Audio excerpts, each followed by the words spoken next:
Hey guys, welcome back to the Why Wars Happen History podcast, where you learn about the causes of wars and things like why did it happen? Was it inevitable? Who was involved?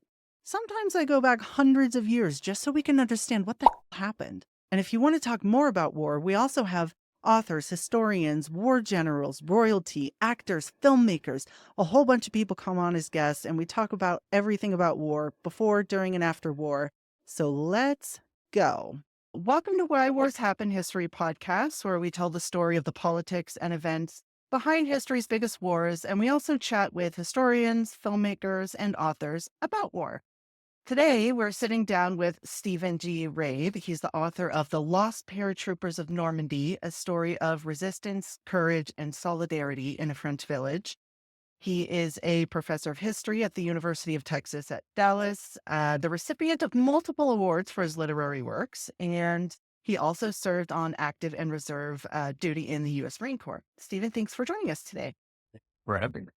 Thank you very much. I should add one thing is I'm now retired. I retired in 2017 from UT Dallas, and then I taught a little bit at the University of Oregon, where I live in Oregon now, but now I'm completely retired. Did that title ever leave you, or you're still a professor of history, I feel like, just forever? What I have is emeritus status, yes. But Mm. no, I've always wanted to be a teacher, always wanted to teach at the university level. And probably the thing that I miss the most is interacting with students. Oh, But I can I am now imagine. completely retired. I don't miss creating papers, and I don't miss hearing that the dog ate my homework. I miss interacting with. Oh yeah. Yeah, it's really fun to have somebody to talk about history with, for sure. That's one of the things I enjoy about this podcast the most. So your book, The Lost Paratroopers of Normandy, it's something that some people have heard about. Maybe there's like a couple documentaries, but I've never seen, I never went so in depth with their story and what happened until I read your book. They were mostly of the 82nd Airborne Division, a little bit of the 101st Airborne Division. Is that right? That is correct. That is correct. There were Okay. 9 planes of members of the 82nd Airborne and one plane of the 101st, all badly off target, like landing some 20 miles off target. That, as it turned out, other people wandered into this small village. It was a fairly chaotic situation in Normandy during the first 2 years. Right. So they're part of this massive airborne operation on D-Day, June 6, 1944. They're supposed to land on Omaha Beach, and they got blown off course, rockets, total Star Wars style, like enemy fire at them, just chaos. And tell us a little bit about that crazy landing that happened.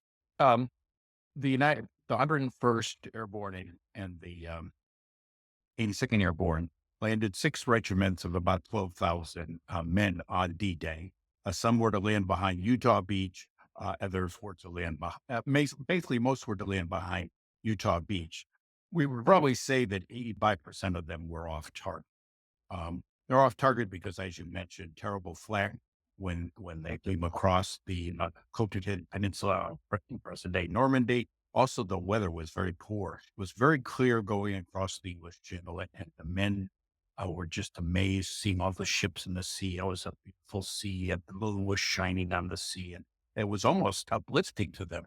But once they crossed the Normandy coast, a very deep cloud banks came in, and then very intense fire.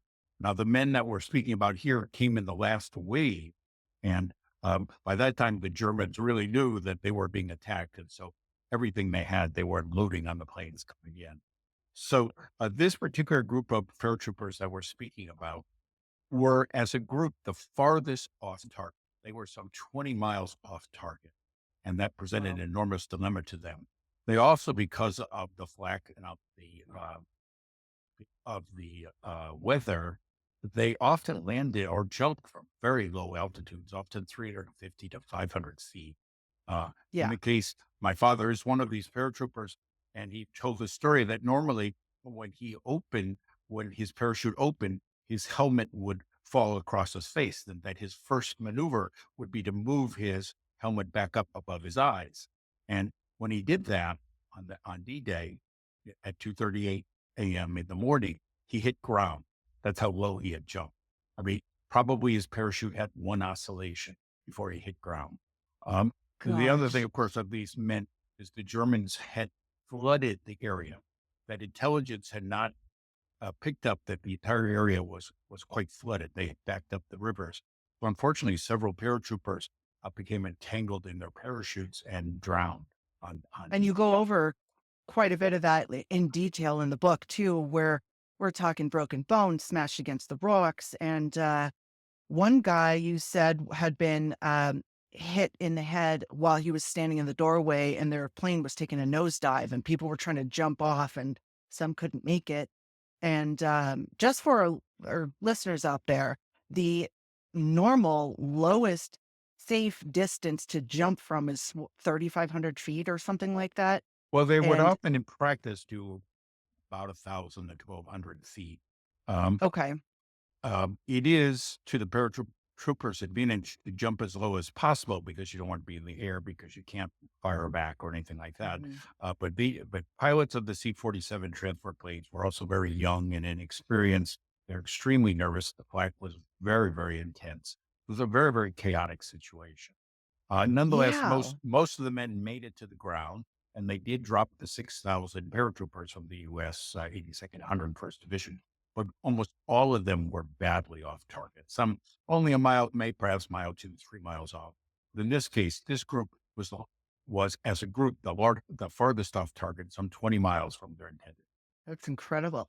One of the things that stayed with me that you described was this villager in Graignes who, which is the village that's 20-ish miles away from the Omaha beach where they were supposed to land. So this villager could see the expression of one of the paratroopers' faces in the doorway of the plane as the plane scraped across the roofs and as it was landing, and she could see his expression. That's how close it was. And it was just this, and like some guy died, like landed in a burning building and died. And it was just madness, total madness. And this is like 160 paratroopers we're talking about roughly, Right. right? Well, they're totally those particular two incidents you mentioned were over the town of San Marie Igle, where they could see the faces Okay. of the paratroopers. And yes, one man landed in a burning building.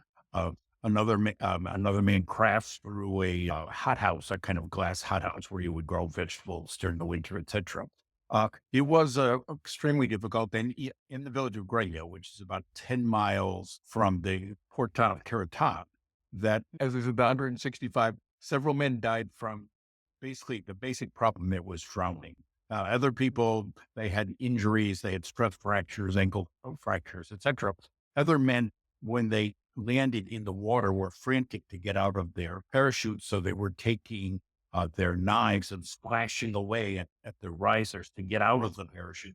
But inevitably, then they cut their hands and have really severe cuts on their hands, etc. That the battalion medic had to take care of. Horrible, horrible. And it's so one of the things you also described a little bit, and I don't want to give away too much, but one of the things you described was stuck with me. This German commander, this like Nazi paratrooper group that was kind of nearby watching what was going on, and they were just in kind of a state of panic for a little bit, and going like, "Oh my God," at what they were seeing in the distance happening. Yes. Well, the That Germans were very, very afraid of the paratroopers. They had heard stories that they were cutthroats, that they were people would be released out of prison, so they could become paratroopers, or they would have to stay in prison. These things are all just fanciful. But the paratroopers were very, very fit. They were very well trained, and they proved to be quite excellent fighters. So the Germans had reasons to worry that the paratroopers were coming. Yeah, and these were kind of when you think of almost a Hollywood movie of what elite paratroopers would do once they landed, even in that melee of what was going on, they're like, okay, we're just going to jump into action because the U.S. paratroopers have been trained in these small combat units, and they didn't need all of this. Like, okay, here's the commander telling you what to do, and they just kind of got to business once they landed, even in all of that chaos. One villager or one person in Normandy, when they first encountered paratroopers, suggested that they reminded them of from a movie of men out of the Wild West.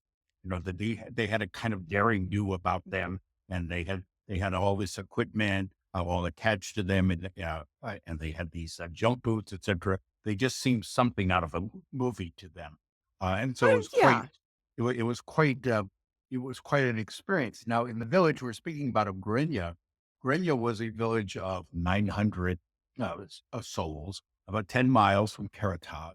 It's a very isolated village. It had existed for 1,000 years. It was lowland, but probably at or below sea level, with one hill where there was an old 12th century Romanesque church. It was an unoccupied village, but it was amazing to the villagers in this what they considered a very isolated town. When I did my interviews, one person told me I thought I lived at the end of the earth here in Oh, Graignes. wow.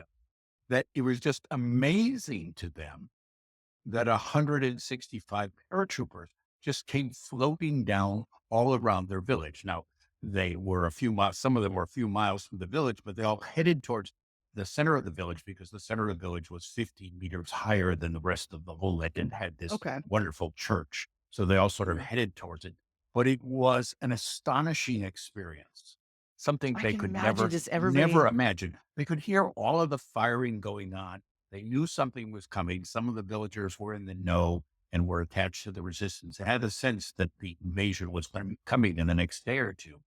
But it was just a sense of amazement that all of these paratroopers land near their village, which is unoccupied, but is filled with people Yeah. who are very angry about what they call the Germans occupying their country. Can you imagine that? Hearing what was going on, hearing all the action on D-Day, and you're kind of just off in the distance, but you could hear it, and you've been building that sense for days. That I can't imagine what that must have felt like. And then all of these guys just drop in. Even more amazing for one family is that the paratrooper knocked on their door and Mm. said in French to them, "We are here to free you. We are like the Tommies, or we are the Tommies. We're here to free you." And what's most amazing, this was Sergeant Broussard from Tijan, Louisiana, and he spoke an accent that was used in Normandy. And so all of a sudden they're hearing this person speak to them in a Norman accent. That is Quite crazy. amazing. That was quite amazing That to would them. that I can't even begin to imagine what that would have felt like. And these people in Grena, even if it was like an unoccupied specific small area, the entirety essentially of France was occupied by the Nazis at this point, and Correct. some of They're them. Nazis everywhere around the village, but not in the Right. village per se. Right. And these villagers, or at least their family members, would have had contact with Nazis and not good contact. And so it's not like, oh, the Nazis, I've heard of them. It's they're still being affected. And you talked about some of their farm animals being stolen, and certainly the Nazis were very well known for their reprisals. If anything happened, they would just execute like 100 people in retaliation. And this would have affected people, I'm sure, in that village. Among the villagers, the frustration and anger was growing. Mhm. The rationing was getting worse and worse. There was less food available. The Germans were stealing their livestock. The Germans were also trying to find young men um, um, who to draft them and send them to Germany to work in factories. So many young men were hiding. Within the village were a lot of veterans of World War One who had defended France against Germany during World War One. In addition, there were young men from the village who were being held hostage in Germany at the end of the war in 1940 between Germany and France. The Germans held French prisoners as sort of hostages. So all of this anger was building up within the Oh, yeah. population. And um, things were simply getting worse, and Yeah. desire for liberation was growing. I can imagine. It's so then the villagers, they all get together and they're like, you know what? We dealt with the Germans in World War One, and now we're dealing with the Germans again in World War Two. Let's all vote on even though the Nazis could just kill us all, and they will definitely kill us all if they find out that we helped US soldiers. They all voted to help them anyways. Right, right. The two things kind of happened simultaneously. Yeah. The commanding officer, when he realized the situation, they were so far off target, came to the conclusion that they could never get back to their original mission. So he decided they would stay in the village and defend until such a time as men from Omaha Beach could reach them. But his decision was enhanced by the fact that the villagers were extremely enthusiastic that this incredible situation had happened, that 165, 180 paratroopers had landed in their midst, and they immediately went out into the swamps. They went out and found the parachutes that carried the equipment of this particular group of men, which included mortars, machine guns, medical equipment, occasions. They took the men, who were, many of them were very wet from having landed in the swamps. They took them into their homes, and they gave them some calvados to drink. They brought them to the warm fires so they could dry out, etc. They showed enormous enthusiasm, which then tended to reinforce the commanding officer's decision that we should stay and protect the people of this village. In addition, so the men, as you suggested, the men of the village met the day after, on June 7th, in the church, and they voted unanimously uh, to Unanimous. um, Okay.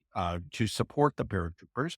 They were supported by the acting mayor, but also they were supported by the village priest who had been a medic during World War One.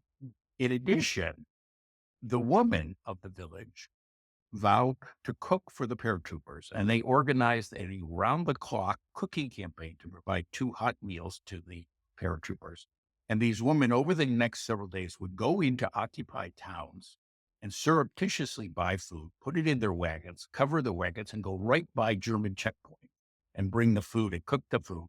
And the children of the village would bring the food out to the paratroopers, who began to build a perimeter around the village. They dug in, they had foxholes, etc. So the village became united with the paratroopers. Now, there's one other thing that people should know, is that in many ways, this was a very conservative community. Normally, we think of people who resist as being on the political left in France. These are conservative Catholics. They knew each other. Some people had been in the village. Their ancestors had been there for 1,000 years.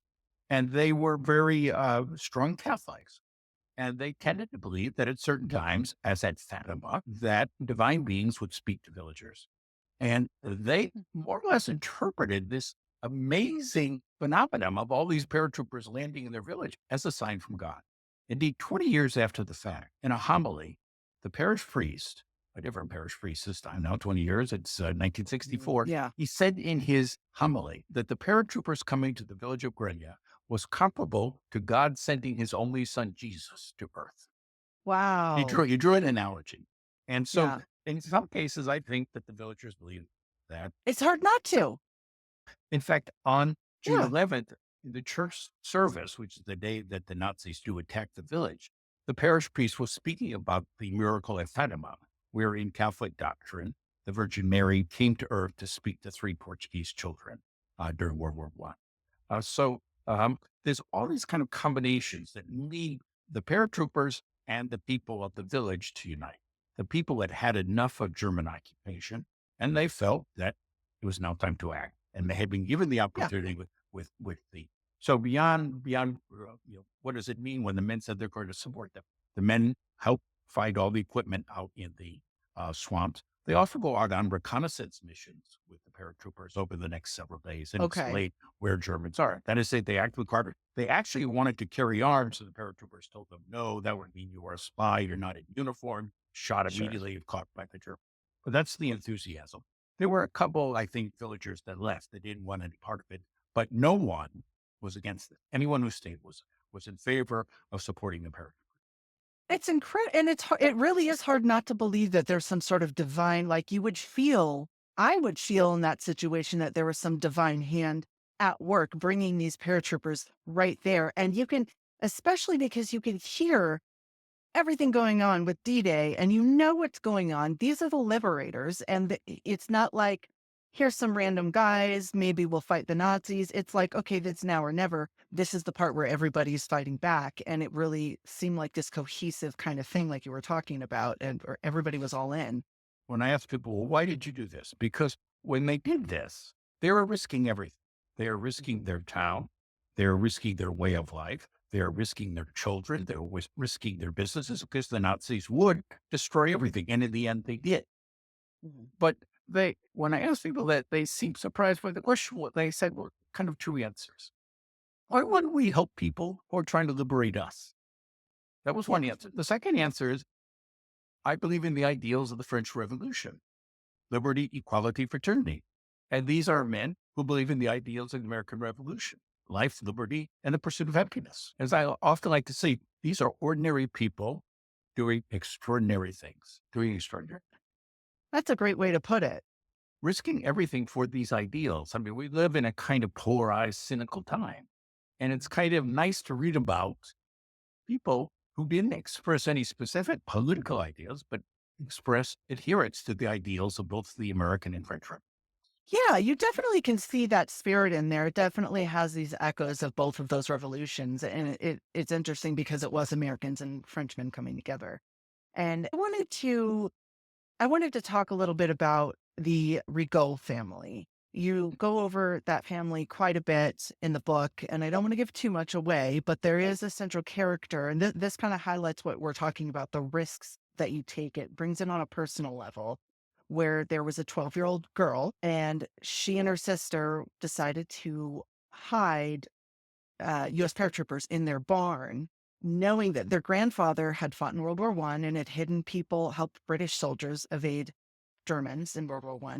And he had warned them, you guys, like the Nazis are going to shoot us if you do this. We're all going to die. And this 12-year-old girl and her sister was like, we have to help these paratroopers. And then they later told their parents what they were doing. Can you tell us a little bit about that story? This comes after the first few days were quite successful of the paratroopers protecting the village, and it seemed things were going to work out. By June 9th, a couple of men from Omaha Beach had actually wandered into the village. So there was a sense that, well, the Americans are coming. But on June 11th, members of the 17th Waffen SS Division attacked the village. And ultimately, they had more men, they had more equipment, they had more long range artillery, etc., and were able to overrun the village. So then it was a question of the villagers saving the paratroopers. Right. And in one case, the Rago family, led by their two daughters, Odette, who was 19, and Mark, who was 12, hid 21 paratroopers in their barn for 3 days and tried as best they could, surreptitiously feeding them.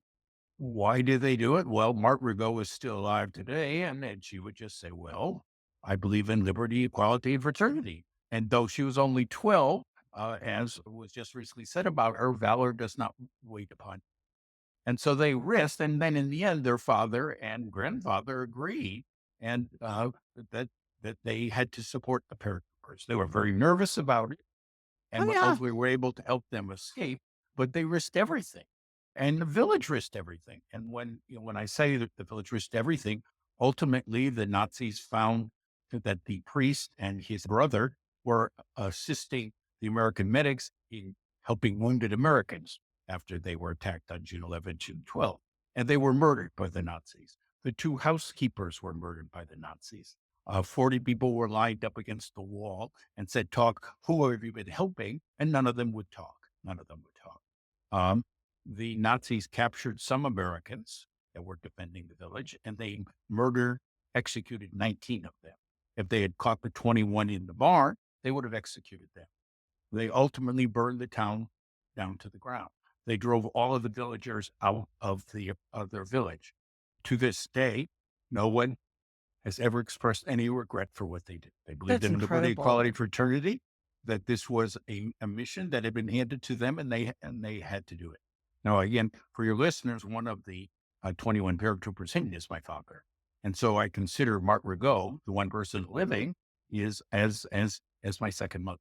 Because without the Rigault family, I wouldn't exist. My daughter wouldn't exist. My grandchildren wouldn't exist. And you're close with them to this day. Oh, absolutely. I mean, it's an overwhelming experience Yeah, to meet someone who made your grandchildren's lives possible. that's And beautiful. finally, there have been a variety of awards for the Rigault family over time. It's amazing to go into their house and you see a letter from General Eisenhower thanking the family for helping American troops. There are letters from Ronald Reagan and Barack Obama to the family. And finally, the Amazing. French government did as much as the American government has done.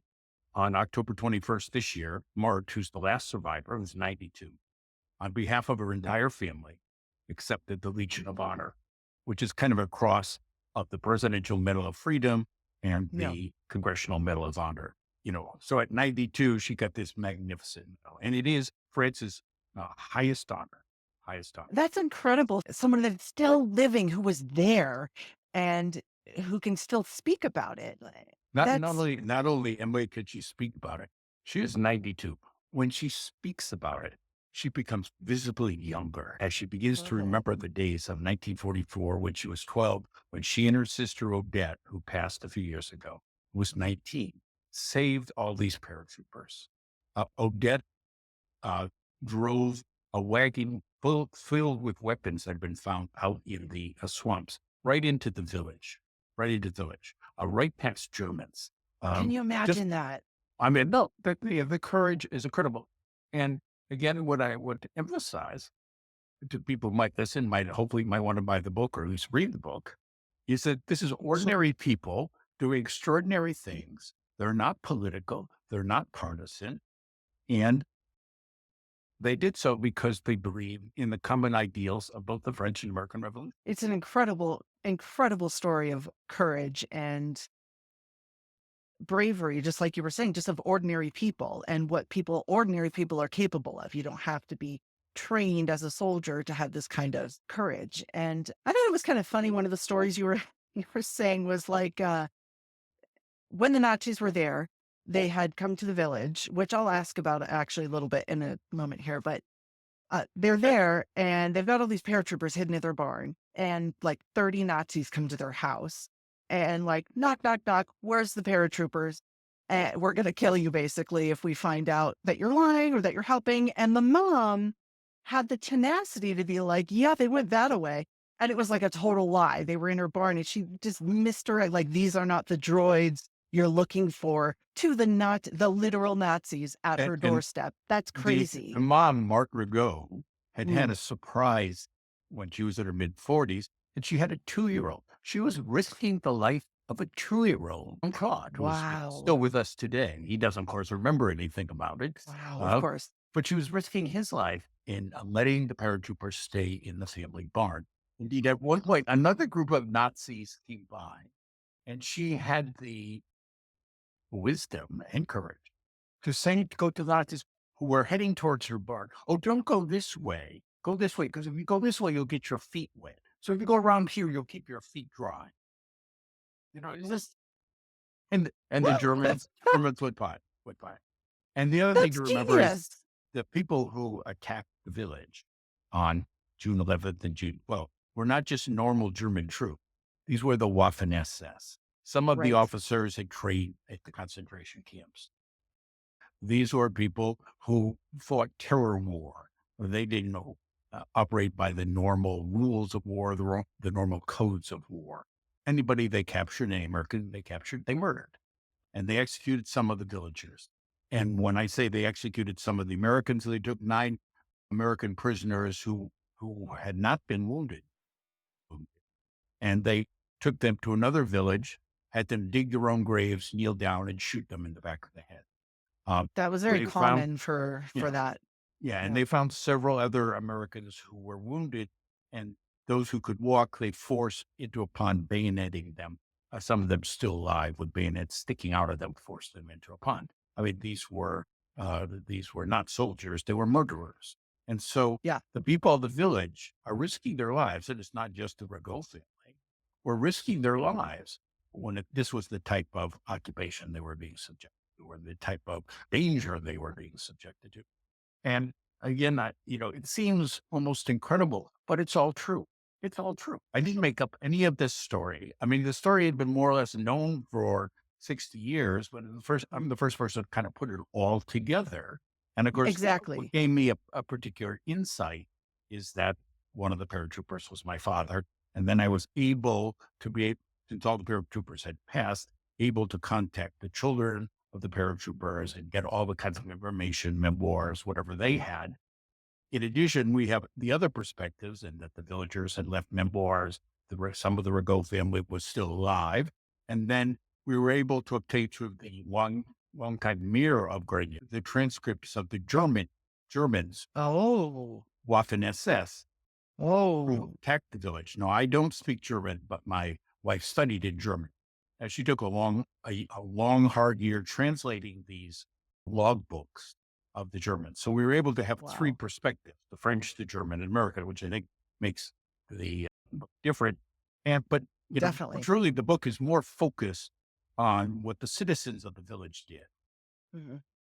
The subtitle, Resistant Courage and Solidarity in a French Village, and particularly an emphasis that's often not been pointed out enough, is those who resisted in Normandy, those who resisted throughout Europe were women, not just men, were women. Yeah. Uh, Yeah. and they had often been ignored in history, even, for example, that in terms of the breaking up the German codes of Enigma, et cetera, at Bletchley Park. We often focus on Alan Turing and his development of the first computers. But most of the Yeah. code breakers were British women. And Interesting. many of the resistance fighters were French women, Yeah. and that had been long ignored in history. And so it's an Yeah. emphasis on the French citizens and in particular the French women, for example, the French women who cooked for the paratroopers for the full week, around the clock, Brought in the weapons and all of those kinds of hiding the things and weapons in swamps, Mhm. etc. Yes, misdirecting the Nazis. And misdirecting is the this Nazis. so there were how many Nazis are we talking about that are coming towards now they know the paratroopers are in this village and there's thousands, right, of Well, Nazis the coming. entire division had thousands. What particularly Okay. attacked the village was one battalion. So it was about Okay. 900 against 165 or so, You 170, said they were out the US paratroopers were outgunned 5 to 1 5 to to 6 1. to 1. Right. And the paratroopers held them off for 3 assaults. The third assault, they ran out of ammunition. The decision to stay meant they were going to be rift of army, of tank support, of artillery support, of air support. And so they didn't have any of that. They had to depend on what they had jumped with. Now they had jumped with, they thought, sufficient equipment in terms of the machine guns and the 2 mortars, but they soon ran out of ammunition. That they ran out of mortars, they ran out of machine gun ammunition, etc. So they simply couldn't fight. Now again, of this 160, 170 men, about 110 survived. About 50, 55 died, with about 19 of them being executed. But 110 of them survived. And the reason they survived is that the villagers hid them in their homes, hid them in their barns, found ways in pathways for the paratroopers to escape and gradually make their way to Karatak. And of these 110 men, it's they would later continue to participate in the Normandy campaign. They would participate in the Right. Battle of the Bulge. They would jump over the Rhine River. They would liberate Eastern European slave laborers, Right. and then they would do occupation in Berlin. So what the village of Graignes did was, contribute in a variety of ways to Allied victory. In addition, Yeah. the main object of the 17th Waffen SS Division was to capture the port town of Karatak, to recapture it from the 101st Airborne. But the paratroopers at the village of Graignes slowed them down for a couple of days, giving the 101st Airborne time to solidify their position at Karatak. And then when they were finally attacked, 2 days later than was expected by the Germans, the 101st was able to All repulse them. these ripple effects. Oh, All these right. ripple All these, effects. connections, all done by the bravery of the men and women of this village of 900 Yeah. people. Yeah, and not even just like you were saying with the Battle of the Bulge and slowing down the battle at Carentan and all that. You're talking about freeing thousands of people who had been enslaved by the Nazis in Eastern Slave Europe. labor, Also, slave just labor, all Eastern over Europe. the place. Yeah, just ripple effect of saving lives. That's incredible. And kind of one of the things that I want to go back to a little bit. What you were saying is that the Nazis in general were known for war crimes throughout the war, particularly. And this particular division that was coming to Graignes was very well known for having worked in the concentration camps, and they were very well known for being absolutely ruthless. And so, almost in a way, when you think about they're risking their lives, these people in the town, it's almost like you think even if you don't help the US soldiers, you could die anyways, just for looking at somebody wrong or just for not even looking at somebody wrong. And you're really in this tough situation. To emphasize the depravity of Mhm. the Waffen 17th Waffen SS. They murdered the 2 priests, and they murdered their 80-year-old housekeepers. And what was their crime? They were eating wounded soldiers, which means Right. that they were carrying out the vows that the 2 men who wore clerical garb had taken. when they became priests and aiding the afflicted. And that's what they were doing.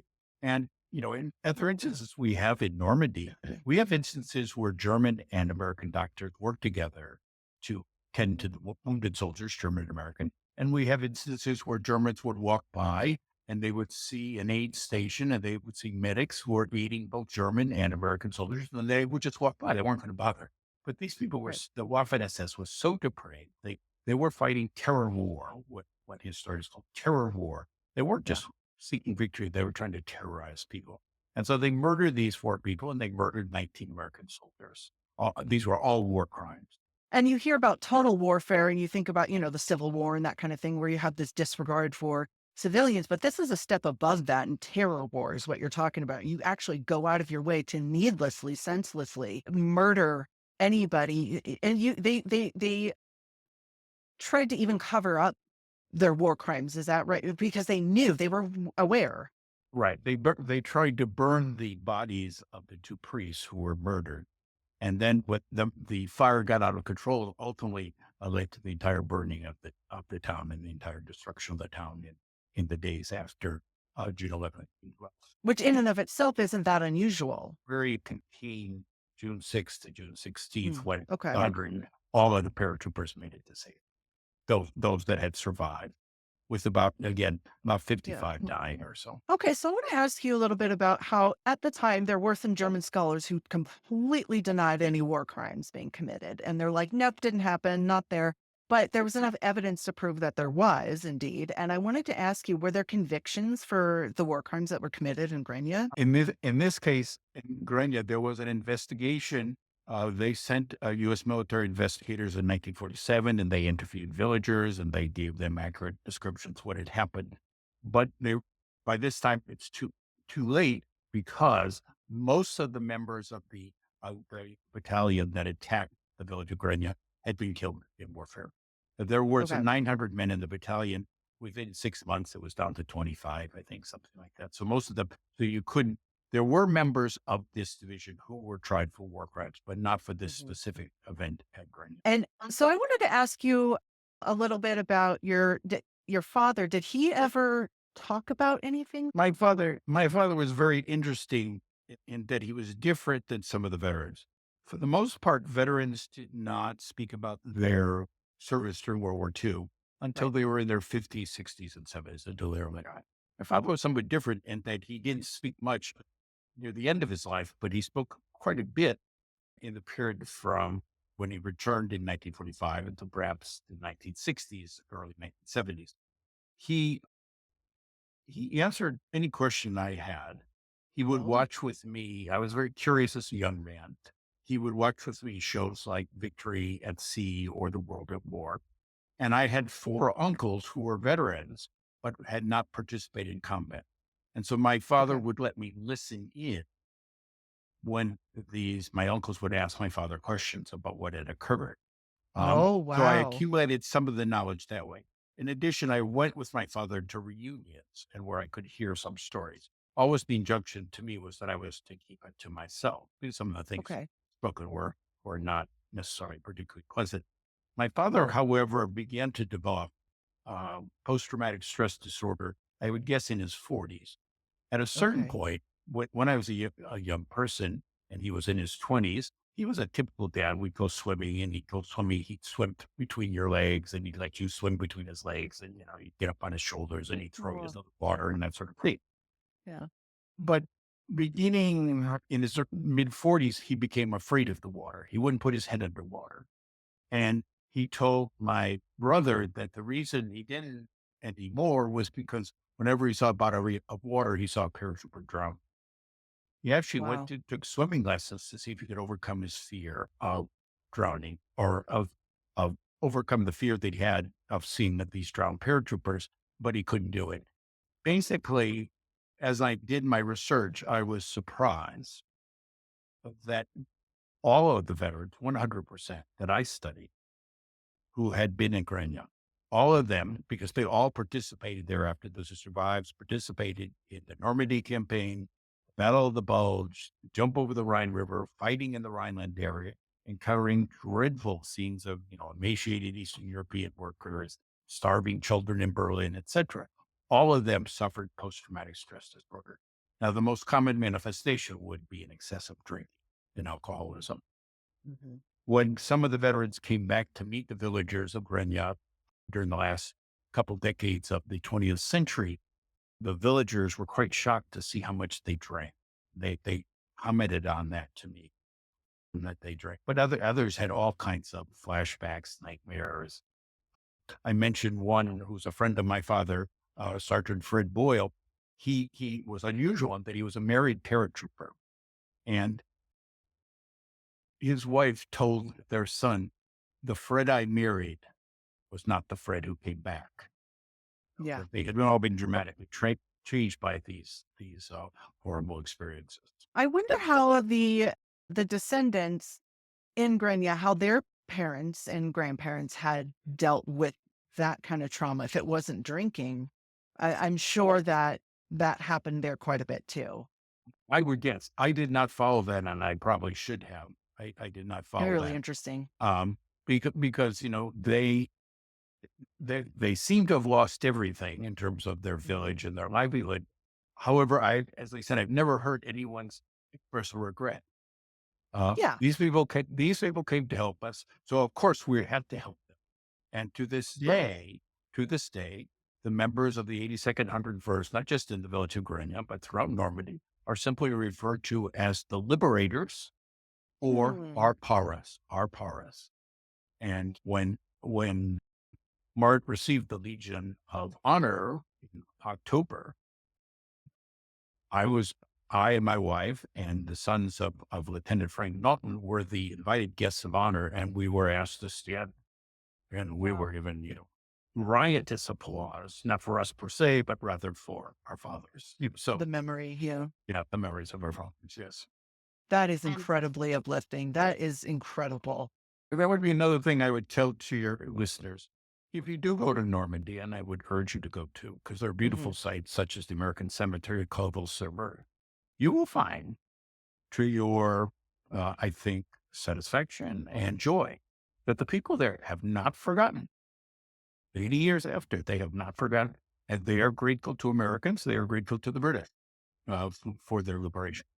And you talked just a little bit about, and again, I don't want to give away too much stuff, but you talked about how these soldiers went back and they were kind of afraid of like, we let these guys down. Is it going to be bad if we go back? And they went back and they found that it was not bad, that everybody remembered and loved them for what they had done. And that they were celebrating them and they were not disappointed in the paratroopers at all.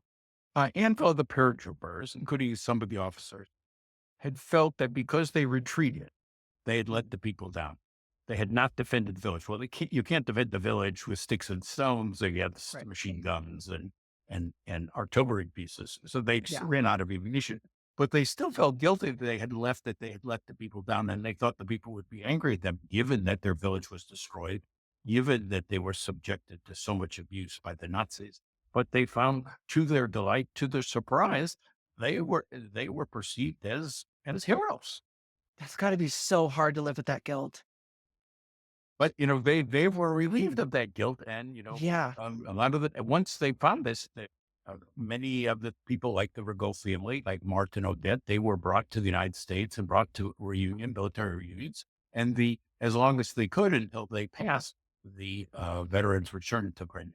That is amazing. I'm so glad that they got to get relieved of that guilt and they got to go back and they got to see that they were enduring everlasting heroes, even to this day. That's amazing.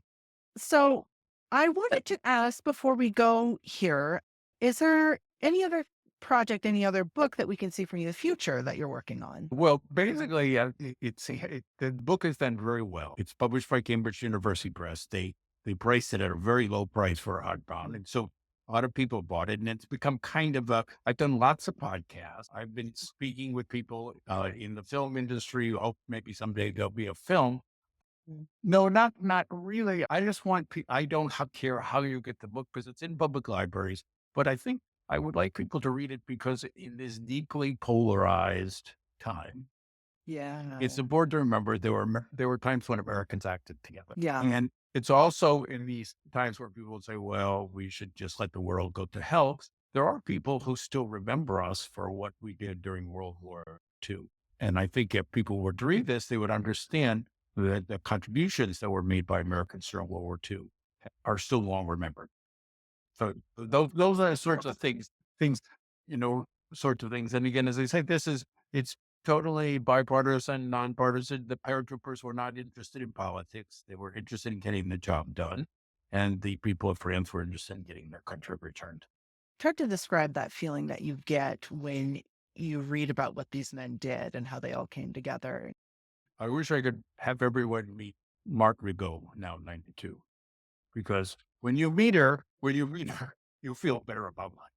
You feel better about life. That's I mean, awesome. it's just all I can tell you is that, here's a person who's just a little old lady in one sense, but who believes in all of these ideals and acted on them when she was young. Yeah, you kind of get a sense of that when you're looking at her. The pictures that I saw of her, gosh, I'm trying to remember what newspaper did an article on her a couple years ago. And there's this picture of her, and she just looks like carefree, almost just this sense of just happy, full of life. And she does not look like she's in her 90s. I can say No. that. And if you could show up at her house, not only would she invite you in to better have a translator with her because she doesn't speak English, but Yeah. not only would she want you to talk about the past, but she'd serve you a nice apple tart. That's awesome.